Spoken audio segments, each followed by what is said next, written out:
दोस्तों, गुजरात की राजनीति हमेशा से ही रंग बिरंगी रही है। यहाँ बीजेपी का दबदबा ऐसा है कि लोग इसे गढ़ कहते हैं। लेकिन पिछले कुछ सालों में चैतर वसावा एक नया नाम बनकर उभर रहे हैं और ये नाम सिर्फ एक व्यक्ति का नहीं बल्कि पूरे आदिवासी समुदाय की आवाज बन चुका है। चैतर वसावा आम आदमी पार्टी के विधायक हैं। उन्होंने डेडियापाड़ा विधानसभा सीट से 2022 के चुनाव में बीजेपी को करारी शिकस्त दी थी। उनकी बेबाकी और सड़क से सदन तक की लड़ाई और आदिवासी मुद्दों पर सीधी बात ने उन्हें स्टार बना दिया। वहीं आज अब 2027 के विधानसभा चुनाव नजदीक आ रहे हैं तो जानकार मानते हैं कि चैतर जैसे नेताओं की वजह से आप आदिवासी बेल्ट में मजबूत पकड़ बना रही है।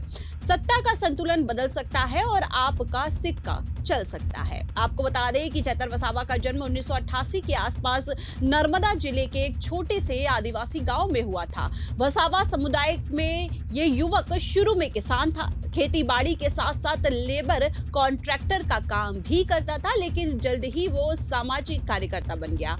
आदिवासी इलाकों में जमीन के अधिकार, पानी की कमी, स्कूल हॉस्पिटल की कमी जैसे मुद्दों पर वो सड़कों पर उतर आया।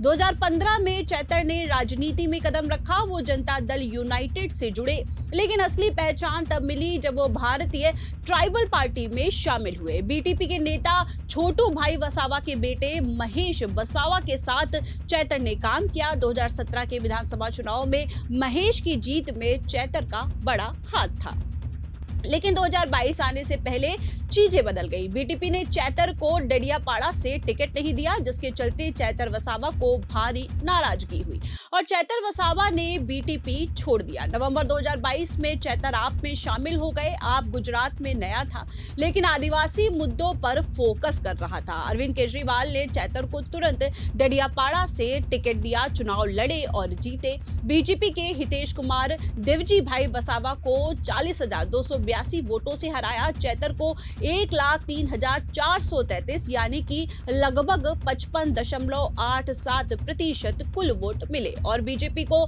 63,151 वोट मिले। वहीं वोटर टर्नआउट 76% रहा। ये आपकी गुजरात में 5 सीटों में से एक थी, जो आदिवासी बेल्ट की ताकत दिखाती है। आपको बता दें कि चैतर की खासियत वो बहुविवाही है। उनकी 2 पत्नियां हैं, शकुंतला और वर्षा। ये आदिवासी परंपरा का हिस्सा है, लेकिन राजनीति में इसे मुद्दा बनाया जाता रहा है। फिर भी उनकी सादगी और बेबाकी ने लोगों को जोड़ा है। 2023 में वो आप गुजरात के वर्किंग प्रेसिडेंट बने। जनवरी 2023 में विधानसभा में आपके लेजिस्लेटिव पार्टी लीडर भी रहे। आपको बता दें कि गुजरात में आदिवासियों की आबादी लगभग 15% है। दक्षिण पूर्व के जिले जैसे नर्मदा, छोटा उदयपुर, दाहोद, भरूच आदिवासी बहुल हैं। यहाँ 27 विधानसभा सीटें आरक्षित हैं। बीजेपी 1995 में सत्ता में आई और आदिवासी वोट बैंक इसका बड़ा हिस्सा बना। 2022 चुनावों में बीजेपी ने 156 सीटें जीती, लेकिन आपने 5 सीटें जीती, जिसमें 4 आदिवासी इलाकों की सीटें थी।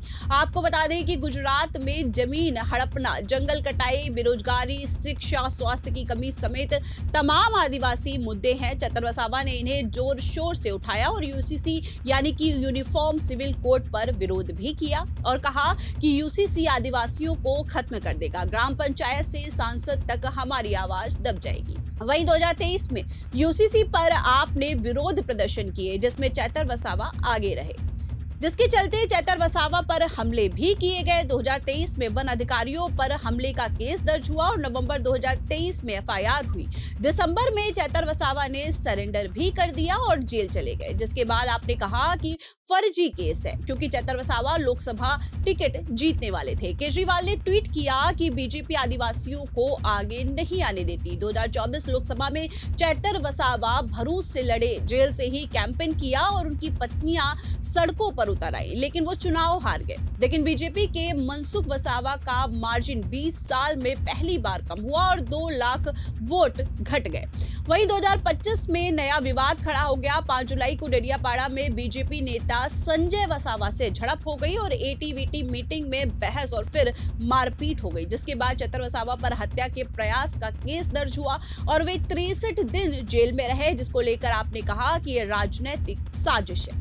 केजरीवाल ने नर्मदा में रैली की और चैतर वसावा को आदिवासी प्रतिरोध का प्रतीक कहा। 8 दिसंबर को गुजरात हाई कोर्ट ने 3 दिन की विधानसभा सत्र के लिए अंतरिम जमानत भी दी। वहीं चैतर वसावा के बाहर आते ही जश्न का माहौल बना और अक्टूबर 2025 में स्थायी जमानत मिल गई, लेकिन 1 साल तक डेडियापाड़ा में एंट्री बैन कर दी गई। फिर भी चैतर वसावा घूम घूम कर आदिवासी इलाकों में सक्रिय हो गए, जिसको लेकर नव भारत टाइम्स ने लिखा कि जमानत के बाद चैतर वसावा की लोकप्रियता दोगुनी हो गई। दाहा और छोटा उदयपुर में भी उनके समर्थन में भारी भीड़ उमड़ रही है। वहीं आपको बता दें कि चैतर वसावा की ताकत उनकी सीधी बात है। 2024 लोकसभा में हार के बावजूद आदिवासी सीटों पर आपने दबदबा दिखाया है। डेडियापाड़ा में वोट शेयर बढ़ा है। इंडियन एक्सप्रेस ने लिखा है कि चैतर बीजेपी के लिए खतरा है। 2025 में बीजेपी में फूट हो गई और भरूच एमपी मनसुख वसावा ने आरोप लगाया कि पार्टी के ही लोग चैतर को सपोर्ट कर रहे हैं। वहीं 4 दिसंबर 2025 को चैतर ने पंचमहल के मोरवा हड़फ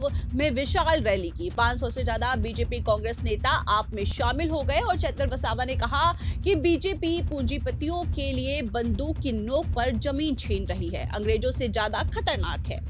वही बता दें कि पूरे गुजरात में आपका गुजरात जोड़ो अभियान भी चला, जिसमें चैतर वसावा की अहम भूमिका रही। वो हमेशा आगे रहे। 28 अक्टूबर 2025 को नवभारत टाइम्स ने लिखा कि चैतर वसावा आपका नया नायक है, केजरीवाल का मजबूत सिपाही है, जिसकी रैलियों में हजारों की संख्या में भीड़ उमड़ रही है। इसी दौरान नर्मदा जिले के आप प्रमुख निरंजन वसावा पर हमला हुआ, जिसका चैतर वसावा ने बीजेपी को जिम्मेदार ठहराया। 2022 की बात करते हैं। 2022 में आपने 5 सीटें जीती थी, जिसमें 4 आदिवासी बहुल सीटें थी। 2023 में यूसीसी विरोध में आदिवासी गुस्सा भड़क गया और 2024 में लोकसभा में चैतर की उम्मीदवारी ने ट्राइबल बेल्ट को हिला दिया। 2025 में जेल के बावजूद चैतर की रैलियां हुई और केजरीवाल ने चैतर वसावा को ट्राइबल रेजिस्टेंस का सिंबल कहा। आपको बता दें कि एनसीआरबी आंकड़ों से पता चलता है कि गुजरात में महिलाओं पर अपराध कम हुए हैं, लेकिन चैतर वसावा ने कहा है कि बीजेपी मंत्री सुरक्षित है, लेकिन आम आदमी सुरक्षित नहीं है।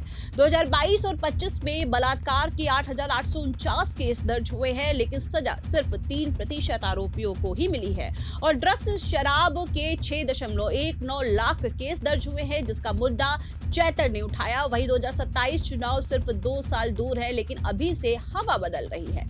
आपको बता दें कि चैतर वसावा विवादों से घिरे रहे। 2023 में जेल गए और फिर 2025 में जेल गए, लेकिन उनके समर्थक कहते हैं कि सच बोलने का खामियाजा मिल रहा है। वहीं गुजरात जोड़ो यात्रा में चैतर वसावा की अहम भूमिका रही है। 4 दिसंबर 2025 को पंचमहल की रैली इसका प्रमाण है, जिसमें 500 नेताओं ने आपको ज्वाइन किया है।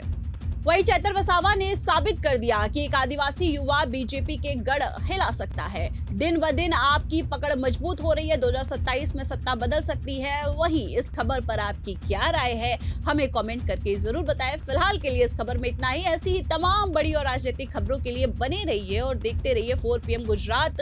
आप हमारे साथ जुड़ते हैं, अपना बहुमूल्य समय हमें देते हैं, उसके लिए आपका बहुत बहुत धन्यवाद। चैनल को ज्यादा से ज्यादा लाइक करिए, शेयर करिए और सब्सक्राइब करिए। नमस्कार।